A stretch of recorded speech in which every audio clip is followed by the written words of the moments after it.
വിശുദ്ധ ലൂക്കായുടെ സുവിശേഷം 8-ാം അധ്യായം 1 മുതൽ 8 വരെയുള്ള വാക്യങ്ങളിൽ വിതക്കാരന്റെ ഉപമ നമുക്ക് കാണാനായിട്ട് സാധിക്കും.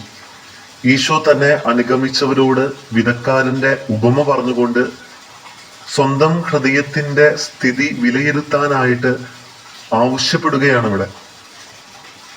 വിതക്കാരൻ അത് ഈശോ തന്നെയാണ്. വിതക്കാരൻ ദൈവകൃപയുടെ വിത്ത് നമ്മുടെ ഓരോരുത്തരുടെയും ഹൃദയത്തിൽ നിക്ഷേപിച്ചിട്ടുണ്ട്. നമുക്ക് ചിന്തിക്കാം, നമ്മുടെ ഹൃദയം എങ്ങനെയാണ്?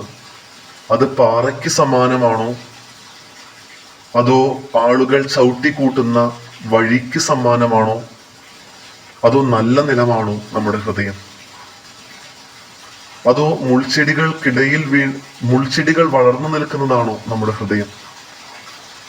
ദൈവകൃപയ്ക്ക് വളരാൻ പാകമാകുന്ന വിധം, അല്ലെങ്കിൽ വളരാൻ തക്ക വിധത്തില് നമ്മുടെ ഹൃദയത്തെ നമുക്ക് പാകപ്പെടുത്തേണ്ടതുണ്ട്.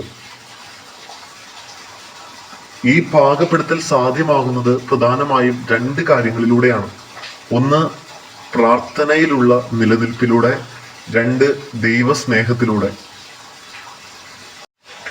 ഈ 2 പുണ്യങ്ങൾ, പ്രാർത്ഥനയിലുള്ള നിലനിൽപ്പിന്റെ പുണ്യം, ദൈവസ്നേഹം എന്ന പുണ്യം, ഈ 2 പുണ്യങ്ങളും നമ്മുടെ ജീവിതത്തിൽ കൂടുതൽ ഉണ്ടാകാനായിട്ട് നമുക്ക് ഇന്നേ ദിവസം പ്രത്യേകമായിട്ട് പ്രാർത്ഥിക്കാം. ദൈവം നമ്മെ അനുഗ്രഹിക്കട്ടെ.